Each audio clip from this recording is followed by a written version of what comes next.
students, welcome back to the class. Students, today we are going to solve certain numericals from the chapter current electricity. Students, we are not going to derive any derivation from this chapter, neither I'm going to discuss any concept from this chapter, because these things have already been done with you by Puneet sir, and the notes of this chapter have been shared by Chip sir. So in these videos we'll discuss only the numericals and the conceptual problems. The reason why I have taken up these things, because the conceptuals and the numericals from this chapter are very important, as they are frequently asked during your exams. So I have handpicked certain numericals, and in my upcoming videos I will go with the conceptual part also. These questions have been selected from the previous year's J&K board paper as well as the CBSE question papers. So once you understand the concept, then the concept becomes more clearer, and it just gives you the clear explanation when you know how to apply that formula in a particular problem. So these numericals are just the application part of the formulas that you have already learned in this chapter. Let's start with the first problem, and that is how many electrons flow per second through the filament of a filament of a 220 volt and 100 watt electric bulb. First of all, I will tell you that what are the formulas that are going to be used while solving this problem. So understand what you are being asked in this question. How many electrons means the number of electrons, and that too which flow per second through the filament of a 220 volt and 110 electric bulb. Okay. To find the number of electrons flowing per second, you need to know the value of current, but the value of current is not given in this question. Instead, the value of voltage as well as the power of the bulb is given. So here comes the first formula to be applied, and that is power is equal to voltage into current. It means from this formula you can find out the value of I. It employs I is equal to P upon V. P is given. P, how much is P? Power is 110 and voltage is 220. So it is 1 upon 2. It means your current is 0.5 ampere. Okay.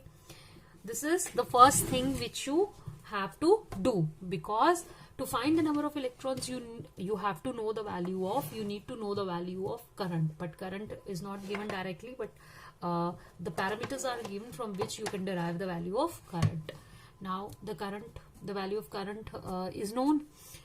Let us now apply the value, the formula for current. For current is equal to Q upon T, and in the first chapter you know what is Q equal to, that is N into E. So this quantization of charge you have done in first chapter electrostatic, that whatever the charge flows through the body, that is equal to N into E. Now what you have been asked, आपको क्या निकालने के लिए बोला गया है? Number of electrons पर second. सो आपको n बाई टी निकालने के लिए कहा गया है. So n by T is equal to, now यहां से आओ i अपॉन e के बराबर. Substitute the value of I, that is 0.5. Now substitute the value of E. All of you know what is the value of E. That is 1.6 into 10 raised to power minus 19 coulombs. ठीक है, 5 और 5 यहाँ से cancel out हो जाएगा. ये आएगा 5 upon 16 into 10 raised to power 19. So what to do? इसको मैंने यहाँ से एक 10 ले लिया, इसको बना दिया 50 upon 16, और ये बन गया 10 raised to power 18. इसको मैं जब कैंसिल करूंगी तो आपके पास आएगा 16 3 is 48, 3.1 into 10 raised to power 18 electrons per second.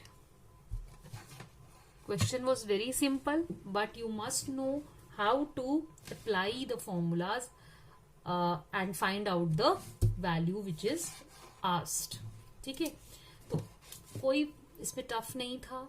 2 या 3 मार्क्स का ये क्वेश्चन पूछा जाता है, बट ये आप तब भी सॉल्व कर सकते हैं when you know how to find out the value of current first, then you know that what is the formula of current. Unless and until you know the concepts आप numerical solve नहीं कर सकते. तो numerical indirectly आपके concepts को और बेहतर करता है और आपको एक प्रैक्टिकल एप्लीकेशन देता है वो कॉन्सेप्ट्स को समझने की जो आपने थ्योरेटिकली पहले किए होते हैं. ठीक है, now let's do the second numerical. That is the resistance of a wire is R ohm. This is very important. ये बहुत important है और इसके ऊपर based questions जनरली जो है वो एग्जामिनेशन में पूछा जाता है. I will tell you how to do this. और इसके ऊपर जो है 2 तरह से क्वेश्चन पूछे जाते हैं. एक तो पूछा जाता है इन ऑब्जेक्टिव फॉर्म और एक पूछा जाता है न्यूमेरिकल फॉर्म. ठीक है, तो आपको दोनों ही तरीके से करना आ जाएगा. The resistance of a wire is R ohm. What will be its new resistance if it is stretched to n time its original length? Okay, first of all, what is the resistance of a wire? That is, resistance of a wire is equal to R. ठीक है, R का formula आपने किया हुआ है, वो किसके बराबर है? रो L upon A, where rho stands for the resistivity, L stands for the length, and A stands for the area of cross section. Now, it is given in the question that if the wire is stretched to n times its original length, it means new length. Okay, कितनी बन रही है? L dash, it is equal to n times its original length. It becomes n into L. It implies that L dash upon L is equal to n. अब आपने उस wire को stretch किया है और उसकी लेंथ जितनी थी, उस ओरिजिनली उसकी लेंथ अगर L थी तो आपने इसको स्ट्रेच करके n टाइम्स न्यू लेंथ बना दी है. बट रिमेंबर हेयर कि ऐसे क्वेश्चंस में जब भी ऐसा क्वेश्चन आता है, एक ऐसी क्वांटिटी होती है that remains constant in both the cases, before stretching and after stretching, and that is equal to volume. तो volume किसके बराबर आएगी? AL is equal to A dash into L dash, because अगर आप किसी वायर को स्ट्रेच करके लंबा करते हो, उसको आपने स्ट्रेच किया है, if its length is increasing at the same time its area is decreasing. Area क्या होगा? डिक्रीज होगा. But the product of area and length remains constant, that is volume remains constant. तो यहां से आपके पास आ गया A upon A dash is equal to L dash upon L इस इक्वेशन से, and that is equal to n. ठीक, क्लियर हुआ? Now we will write the expression for the new resistance as rho L dash upon A dash. Rho will not change with the dimensions. Rho stands for the resistivity, and resistivity is the resistance offered by a 1 cube of the conductor. Means where the length is 1 meter and area is 1 meter square cross section. तो अगर आपके पास resistivity है तो resistivity जो होती है वो dimensions, conductor की डायमेंशंस मतलब लेंथ और एरिया चेंज करने के साथ रेजिस्टिविटी की वैल्यू को कोई फर्क नहीं पड़ता. So resistivity, that is why resistivity is considered as the characteristic of the conductor. Conductor की जो पहचान है वो रेजिस्टेंस नहीं है, वो रेजिस्टिविटी है, क्योंकि रेजिस्टेंस जो है वो हम चेंज कर सकते हैं bye changing its length and area of cross section, but resistivity is constant for a given substance at a given temperature. ठीक है, तो आपके पास यहाँ पर ये रेजिस्टिविटी अगर यहाँ पर रो थी तो यहाँ पर भी रो ही रहेगी. Now this is your equation number 1 and let it be the equation number 2. तो हम लिखेंगे डिवाइडिंग सेकेंड बाय 1. तो आपके पास आया R dash upon R is equal to rho L dash upon A dash upon rho L upon A. ठीक है, rho and rho cancels out, यहां से क्या आएगा? L dash upon A dash into A upon L. ठीक है, तो आपके पास हम लिख सकते हैं इसको L dash upon L into A upon A dash. देखो आप एल डैश अपॉन एल भी एन है, ए डैश अपॉन एन भी, ए अपॉन ए डैश भी एन है। तो क्या आ गया आपके पास इसका answer? N square. It implies that R dash is equal to N square the old resistance. So your new resistance here, new resistance is equal to n square into old resistance. ठीक है, अगर तो ये इस तरह का question आपको आए एग्जाम में और उसकी वेटेज हो 2 या 3 नंबर, तो आपको पूरा सॉल्व करना है। वहां पर आपको दिया जाएगा कि you are given a wire whose resistances are and if it is stretch to make its length double its original length, यानी n की वैल्यू 2 हो जाएगी, तो find the value of the new resistance. तो आप ये वाले मेथड से अगर 3 नंबर का आता है तो करिए। अगर ये क्वेश्चन कॉम्पिटिटिव एग्जाम्स में भी बहुत बार पूछा जाता है and more over it is being asked in these board exams also for 1 mark. CBSE में तो 1 मार्क का ये बहुत कॉमन क्वेश्चन है कि उसमें आपको यहाँ पर n की वैल्यू, वहां ये मैंने n इसलिए कराया because it is n can be taken as a general formula. तो अगर यहाँ पर डबल हो तो n की जगह हम 2 लगाएंगे, तो न्यू रेजिस्टेंस बन जाएगी 2 का square into old resistance means 4 times. अगर 3 हो तो ये बन जाएगी 9 टाइम्स, अगर 4 हो तो बन जाएगी 16 टाइम्स। तो इसी तरीके से अगर आपको 1 मार्क का क्वेश्चन पूछा जाए और उसमें ये कहा जाए कि पहले रेजिस्टेंस R थी और लेंथ को स्ट्रेच कर दिया गया है और उसकी लेंथ जो है न्यू लेंथ जो है that is the twice, thrice और whatever the factor, by whatever factor it is being increased, you have to find the new resistance। तो उसके लिए आपको हमेशा याद रखना है the formula for the new resistance is n square into old resistance। ठीक है, अगर आपको ये फॉर्मूला याद हो गया तो आपको फिर अगर 1 मार्क के लिए आएगा तो पूरा डिराइव करने की जरूरत नहीं है, वहां पर आप सिंपली ये फॉर्मूला लगाएंगे। जैसे कि हम अभी बहुत सारे बच्चे जो है वो आफ्टर 12th या ड्यूरिंग 12th ही वो लोग कॉम्पिटिटिव एग्जाम्स की तैयारी शुरू कर देते हैं, तो वहां पर इतना टाइम नहीं होता कि हम पूरी डेरिवेशन निकाल के न्यूमेरिकल निकालें। तो वहाँ जो वो कोचिंग करते हैं या जैसे भी ऑनलाइन क्लासेस लेते हैं तो उसमें टीचर्स उनको कुछ ट्रिक्स बताते हैं, शॉर्टकट मेथड्स बताते हैं टू सॉल्व सर्टेन प्रॉब्लम्स। तो ये भी एक शॉर्टकट मेथड है अगर n स्क्वायर वाला फॉर्मूला लगा के करें।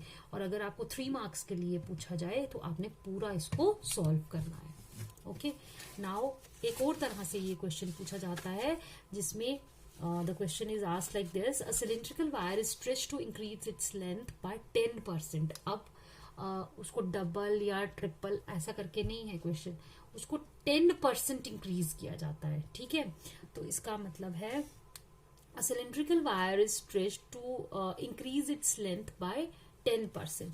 तो what is increase in length? सबसे पहले हम देखेंगे what is increase in length, that is 10% of, पूरा आप स्टेप्स देखिए, 10% ऑफ ओरिजिनल लेंथ। ठीक है, तो आपकी जो इंक्रीज इन लेंथ आई है that will be 10 upon 100 into L means 0.1 L। That is increase in length, that is not increased length. There is a difference between increase in length and increased length. Increased length क्या होगी? Increased length मतलब जो originally थी, ठीक है, और अब जो इंक्रीज हुआ वो कितना हुआ? 0.1 L। तो ये बन गया आपका 1 प्लस 0.1 इंटू एल। इसका मतलब है 1.1 L आपकी इंक्रीज, उसको स्ट्रेच करने के बाद उसकी न्यू लेंथ बनी। ठीक, फर्क देखो, क्वेश्चन को समझने का आप पहले समझिए क्या है। सिलिंड्रिकल वायर है, आपने उसको स्ट्रेच किया और उसकी लेंथ को कितना बढ़ाया, पहले से कितना बढ़ाया, मतलब जो इंक्रीज आया that was 0.1 times that of original length. जैसे इस क्वेश्चन में था, यहाँ सीधा दे दिया गया था कि n टाइम्स डबल कर दिया गया है, मतलब उसको आपने जितनी है उससे n टाइम्स बढ़ा दिया गया है। n can be any value. ठीक है, अब आपने इस क्वेश्चन में क्या करना है, अगर डबल आए ट्रिपल आए वो तो सीधा पता है कि न्यू लेंथ जो आपकी इंक्रीज लेंथ हो गई is resistance if it is stretched to. ठीक है, अब यहाँ पर स्ट्रेच्ड टू n टाइम्स, मतलब उसकी ओरिजिनल लेंथ जो है उससे जो इंक्रीज लेंथ आई है वो डबल है, ठीक है। अब जो आया is to increase its length by 10%, यानी कि उसकी लेंथ को कितना इंक्रीज किया है, 10% इंक्रीज किया है। तो ऑब्वियसली जो बाद में बढ़ के जो न्यू लेंथ आपके पास बन जाएगी वो original plus increase in length, that becomes 1.1 L, ठीक है। अब आपको फाइंड आउट करना, calculate the percentage increase in resistance. तो बताओ रेजिस्टेंस में कितना इंक्रीज आएगा। तो सबसे पहले आप वही वाला फॉर्मूला लगाएंगे जैसे हमने अभी किया था कि L dash upon L is equal to A upon A dash, ठीक है। यही निकाला था हमने, ये L dash upon L is equal to A upon A dash. तो हम क्या करेंगे, इसमें वैल्यूज लगाएंगे, ठीक है। L डैश की वैल्यू क्या आई हमारे पास, L डैश की वैल्यू आ गई हमारे पास 1.1 L और इसकी वैल्यू आई L। अब A की वैल्यू यही रहेगी और हम यहां से इसको A डैश लिखेंगे, ठीक है। तो अब आपके पास ये L और L क्या हो गया, कैंसिल आउट हो गया। तो आपके पास रेशियो किसकी निकल आई, अब A अपॉन A डैश, वो कितना आ गया 1.1, ठीक है। ये हमें चाहिए क्योंकि जब हमने रेजिस्टेंसेस को डिवाइड करना है तो हमें ये वैल्यू वहां पर चाहिए। अब आपके पास आ गया R dash upon R, that is equal to rho L dash upon A dash rho L upon A। तो रो यहां से कैंसिल आउट हो जाता है, यहां आ जाता है L dash upon L into A dash upon A, ठीक है। L डैश अपॉन L भी किसके बराबर है, देखो L डैश किसके बराबर होता है 1.1 L और ये L, और A डैश अपॉन A भी आपने 1.1 के बराबर निकाला, यहाँ से L और L कैंसिल हो जाएगा, ये आएगा 1.1 का स्क्वायर, वैसे ही जैसे उसमें किया था। ये आपको पता है कितना होता है 1.21। तो आपकी जो इंक्रीज रेजिस्टेंस आई वो 1.21 इंटू R आया, ठीक है, इंक्रीज्ड, ठीक है। What is increase in resistance, बताओ इंक्रीज इन रेजिस्टेंस किसके बराबर हुआ, ये माइनस ओरिजिनल, ठीक है। और परसेंटेज अगर मैं इंक्रीज की बात करूं तो वो होता है percentage increase in resistance means increase in resistance upon original multiplied by 100। ये फॉर्मूला है, यहां पे आ जाएगा मेरा 1.21 R minus R upon R into 100, ठीक है। तो इसको मैं यहां पर लिखती हूं परसेंटेज इंक्रीज इन, यही हमें पूछा हुआ है, ठीक है। तो वो निकलेगा मेरा, ये आया 0.21 R अपॉन R इंटू 100। ये R और R कैंसल्स आउट, तो 0.1 इंटू ये करके क्या आंसर आएगा, the answer will be equal to 21%, ठीक है। आंसर इज, यहाँ पे हम लिख सकते हैं आंसर इज 21%, ठीक है। क्वेश्चन करिए, कोई मुश्किल नहीं है, कोई डाउट होगा आप मुझे पूछ सकते हैं, you are free to ask, ठीक है। Now let's come to the next question and that is estimate the average drift speed of conduction electrons. क्या लिखा हुआ है ये, conduction electrons in a copper wire of cross sectional area 1.0 into 10 to the minus 7 meter square carrying a current of 1.5 ampere. Assume the density of conduction electrons to be 9 into 10 to the power 28 meter per meter cube. तो जो चीजें इसमें दी है सबसे पहले मैं वो करूंगी, फिर आपको बताऊंगी इसमें कैसे फॉर्मूला लगाना है। Estimate the average drift speed, I hope कि ड्रिफ्ट स्पीड आप लोगों ने किया, मैं फिर से I am not going to discuss it with you what is drift speed, I will be using only the formula, because while using the numericals I'm concerned with the formulas, and I will tell you the situations where to use which formula. Okay. Now here you are asked to find the average drift speed. Drift speed is always averaged. Estimate the average drift speed of conduction electrons in a copper wire of cross-sectional area. So area is given 1.0 into 10 raised to power minus 7 meter square. ठीक है. And current is given 1.5 A. And this density of conduction electrons, what do you mean by this? Density of conduction electrons. Density of conduction electrons means 9 to 10 raised to power 28 electrons per meter cube.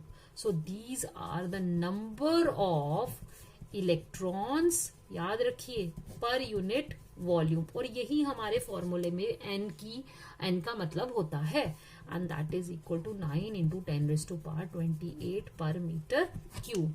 अब आ जाइए वो formula जो आपने current का किया है in terms of drift velocity, that is ENVAVD.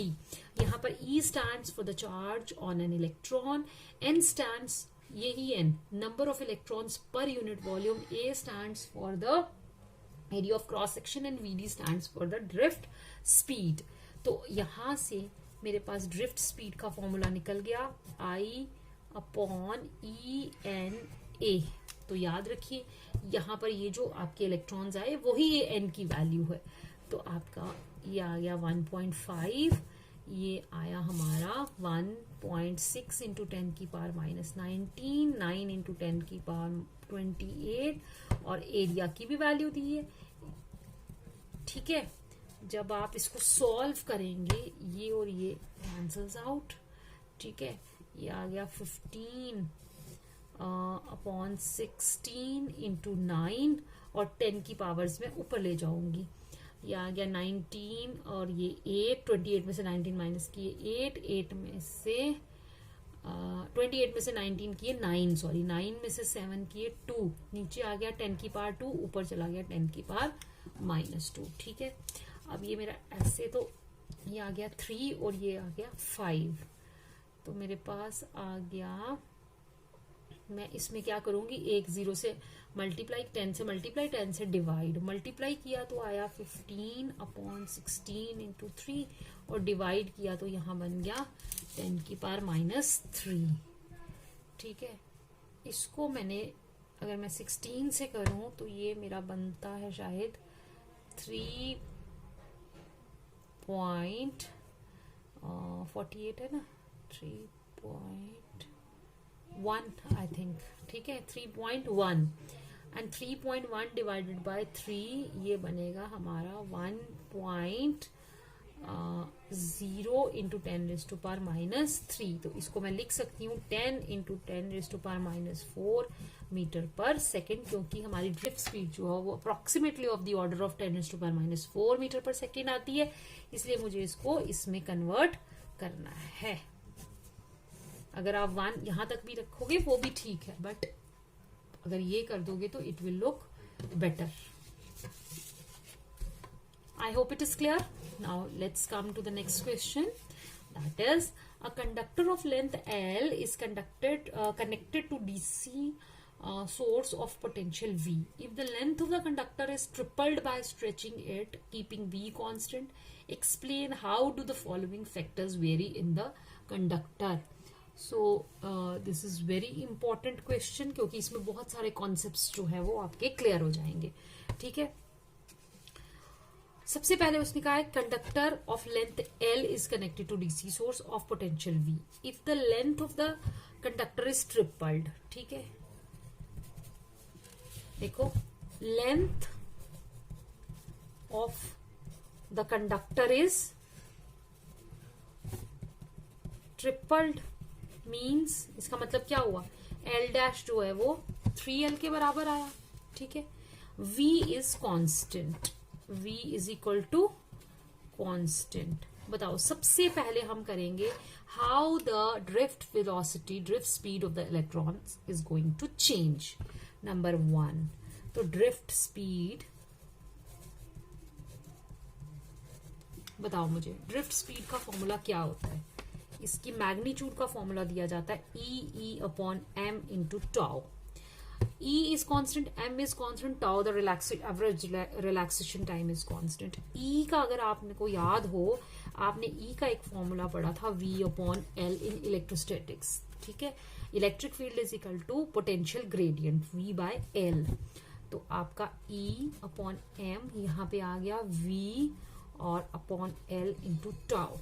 अब देखो इस एक्सप्रेशन में ड्रिफ्ट वेलोसिटी के इस एक्सप्रेशन पे ई एम वी टाउ, क्योंकि ये तो ऑलरेडी कांस्टेंट थे, वी भी कांस्टेंट दिया गया है, तो आपकी ड्रिफ्ट वेलोसिटी अब किसके साथ वेरी करेगी? Only with the length. और वो रिलेशन क्या बनेगा? Inversely proportional to length. Now if the length is tripled, drift velocity क्या होगी? It will decrease. सो यहीं पे लिख देती हूँ. Therefore, if length is tripled, VD becomes 1/3. ठीक है, क्योंकि ये क्या है? Inversely proportional. तो आपका जो न्यू VD आएगी that will B 1/3 of the original value. Now comes resistance. ठीक है, रेजिस्टेंस का तो मैंने अभी आपको बताया. क्या हो रहा है? L dash is equal to 3L. ठीक है, it implies L dash upon L is equal to 3. Here याद रखो आपका वो फैक्टर N किसके बराबर बन गया? 3 के. तो ऑटोमेटिकली आपको पता है कि R डैश जो है वो किसके बराबर होती है? N square into R is equal to आपकी जो आएगी new resistance, sorry that will be 9R. Resistance becomes क्या? 9 टाइम्स. ठीक है, बिकॉज ये क्वेश्चन जो है वो पूरा क्वेश्चन अगर 3 मार्क्स के लिए तो हर पार्ट को एक ही मार्क जो है वो जाएगा. तो आपको 1 मार्क के लिए इतना बहुत है, टाइम नहीं वेस्ट करना है ज्यादा. अब C है रेजिस्टिविटी. मैंने आपको पहले ही बोला resistivity does not, याद रखिएगा क्वेश्चन पेपर में the examiner usually ask this questions that the length is increased or the area is doubled or the area is halved, what will be its new resistivity. resistance वाला तो आपको बता दिया, what will be its new resistivity.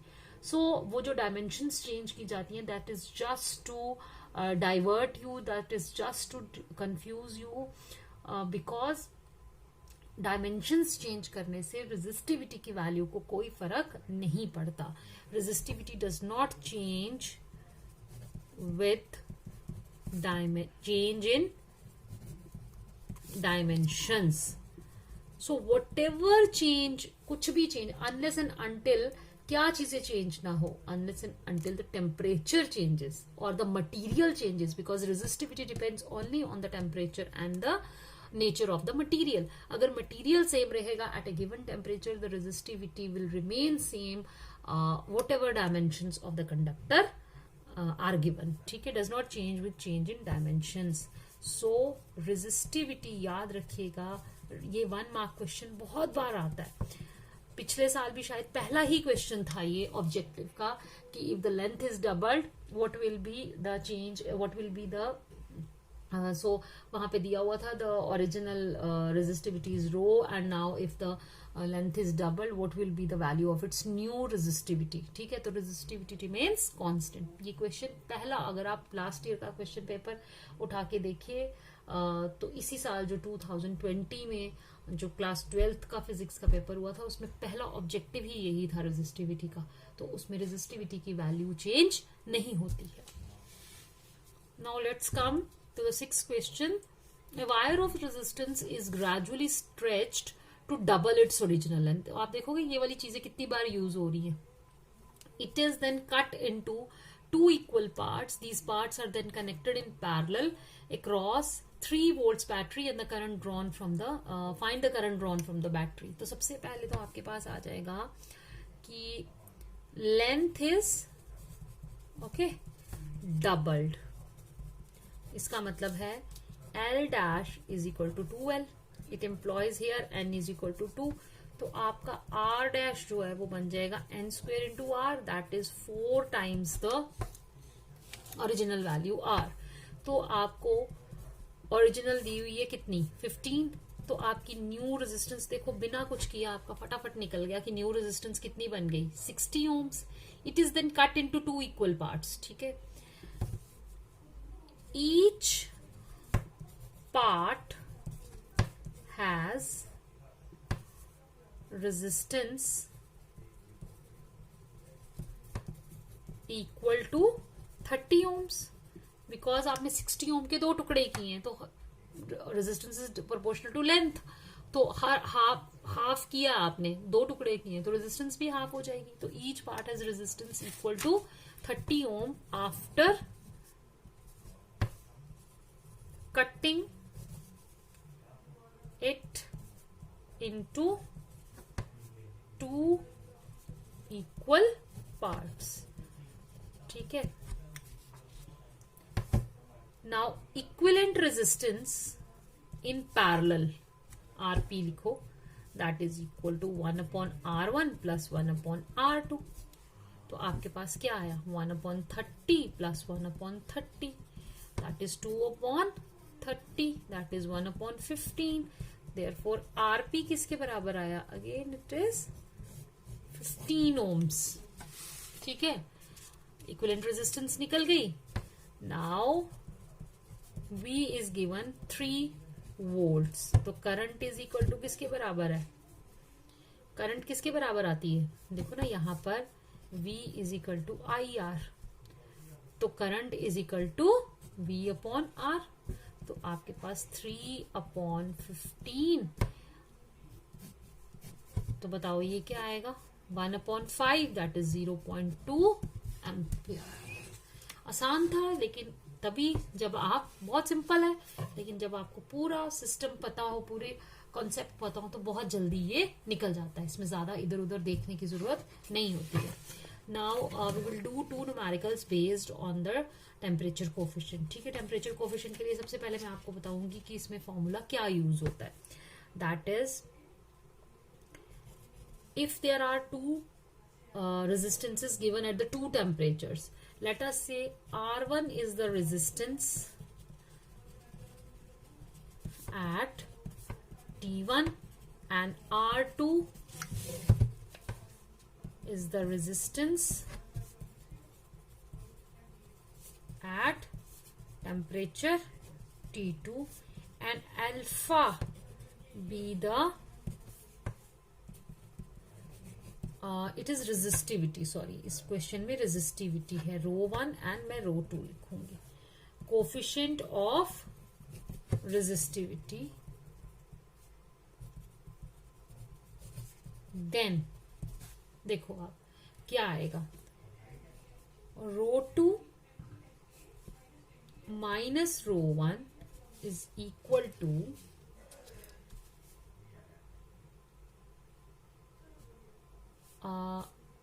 Alpha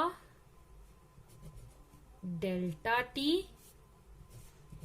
multiplied by जो original होती है, that is ρ1. ठीक है, इसको दूसरा तरीका क्या है लिखने का कि ρ2 is equal to ρ1 1 plus alpha delta T. वो ऐसे भी निकल जाती है, बिकॉज आपकी जो इंक्रीज इन रेजिस्टिविटी है that is proportional to increase in temperature and that is proportional to the original resistivity.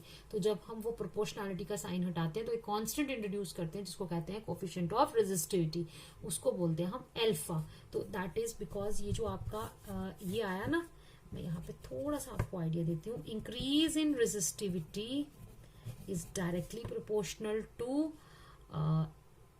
change in temperature. Increase in resistivity is directly proportional to original resistivity. तो जब आप इन दोनों को combine करेंगे तो आपके पास आएगा delta rho is proportional to delta T into rho. तो आपके पास यहां से जब आप इसको हटाएंगे तो ये आपके पास फॉर्मूला निकलेगा. तो delta rho is rho 2 minus rho 1, तो यहां से हमारा ये फॉर्मूला आ गया. Then rho 2 is equal to rho 1 plus alpha delta T. ठीक है, अब आपने क्या करना है, इसमें हमें पूछा क्या, डिटरमिन द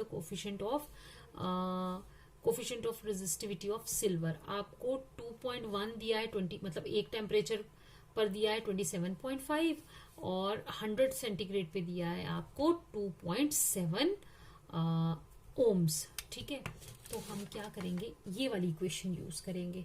तो आपके पास आ गया हायर टेम्परेचर पे कितना है 2.7 माइनस 2.1. मैं सिंपल करूंगी, अल्फा और डेल्टा टी यानी कि दोनों का टेम्परेचर डिफरेंस कितना है 100 माइनस 27.5 और ओरिजिनल रेजिस्टिविटी जो थी वो कितनी थी 2.1.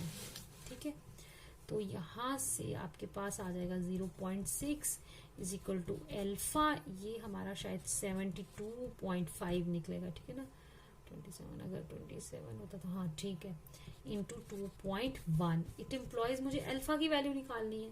Alpha is equal to 0.6 upon 72.5 into 2.1.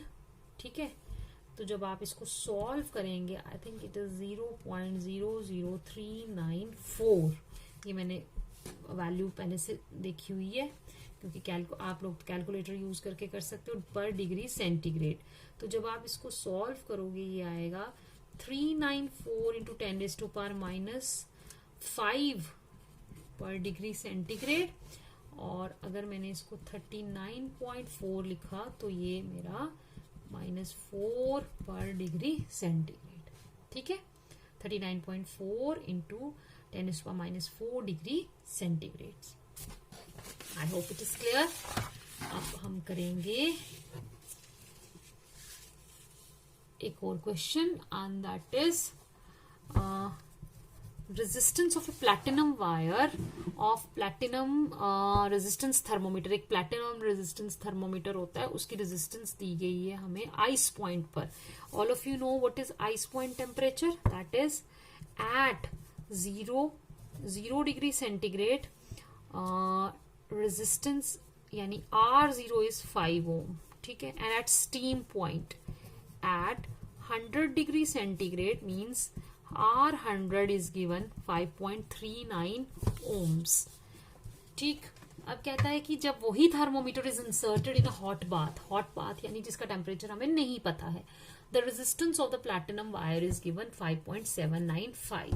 So at T degree centigrade RT कितना है 5.795.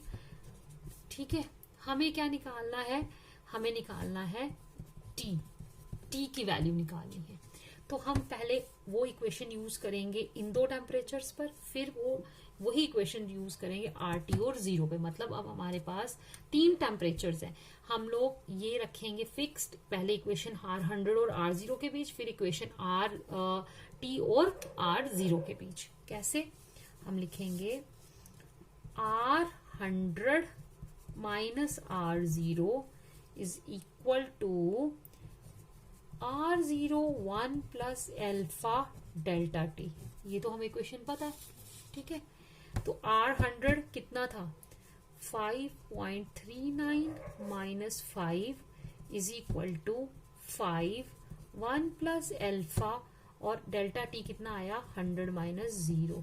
तो ये आया 5 1 प्लस अल्फा 100 अल्फा. ठीक है, 5 इंटू 1 प्लस 100 अल्फा. ठीक है, तो ये आया हमारे पास. इसको हम लिखेंगे 0.39 is equal to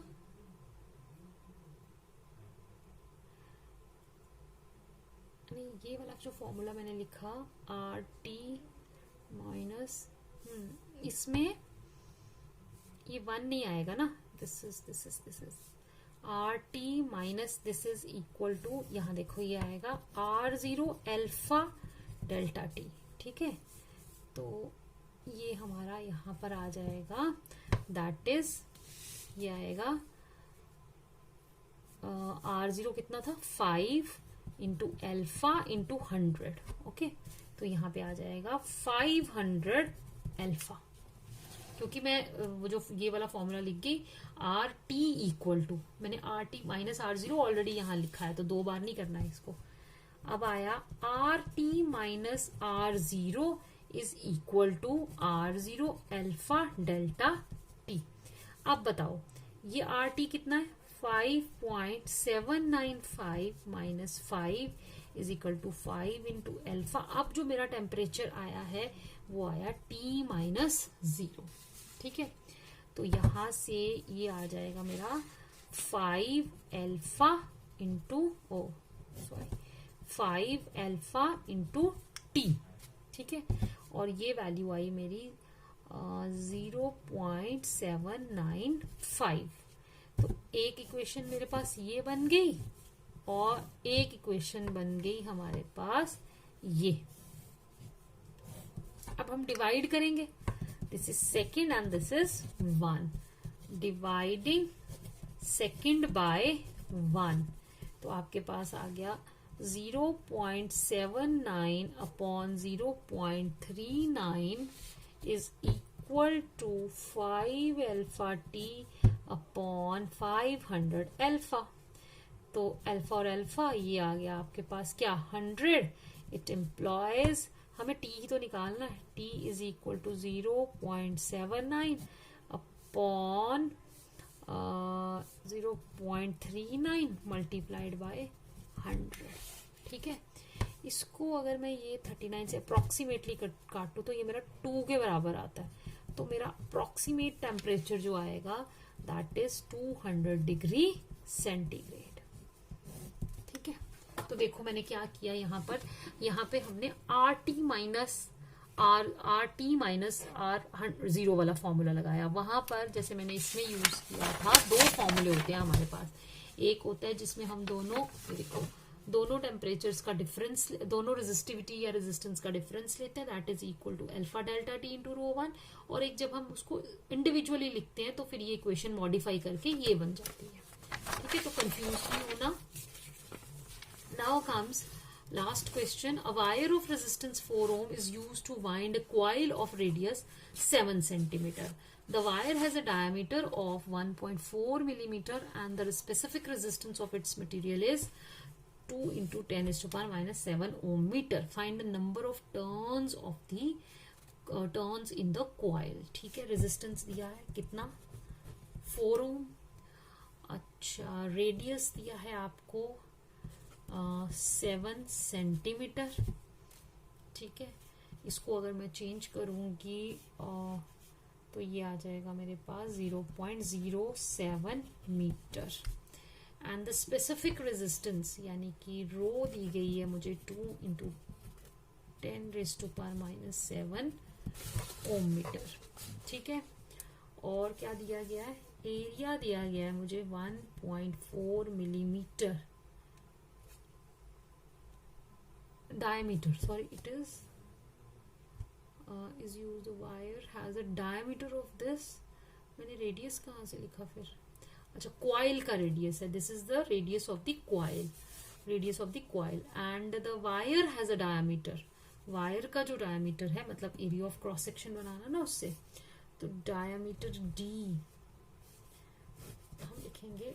diameter D of the wire is equal to 1.4 millimeter is equal to 1.4 into 10 raised to power minus 3 meter.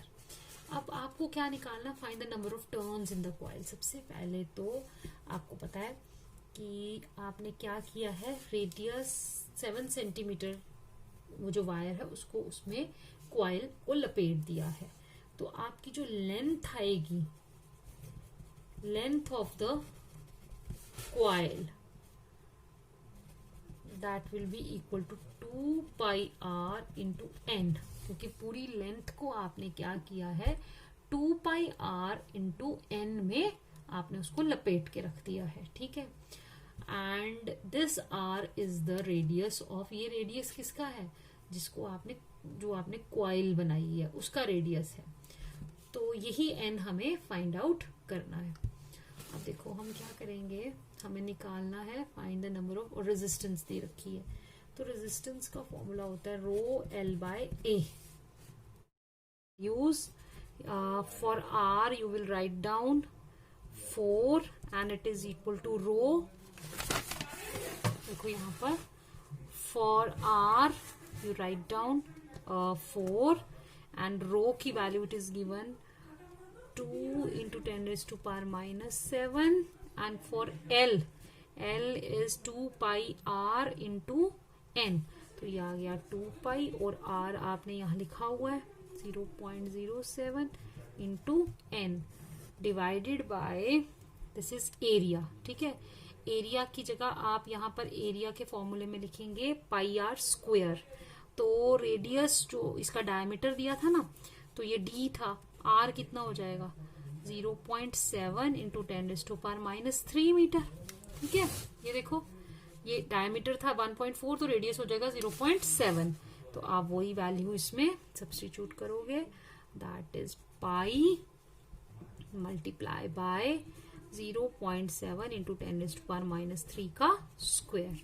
तो अब देखो पाई के साथ पाई कैंसिल हो जाएगा, यहाँ पे आपको फाइंड आउट करना है n का, ये 2 और 2 4 और ये भी कैंसिल हो गया। ठीक है, अब यहाँ से निकला आपका ये चला गया 0.7, देखो इसका स्क्वायर मल्टीप्लाइड बाय 10⁻⁻�6। ठीक है, यहाँ पर आया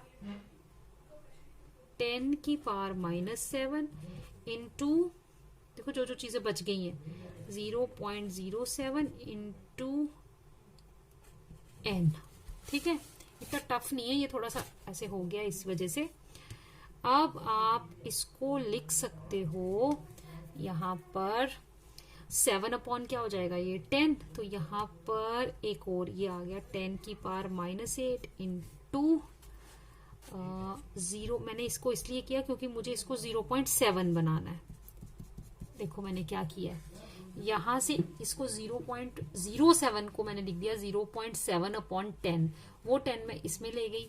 अब क्योंकि यहां पर भी अब मैं इसको लिखूंगी 0.7 into 0.7 into 10⁻⁻6 is equal to 10⁻⁻8 into 0.7 into n।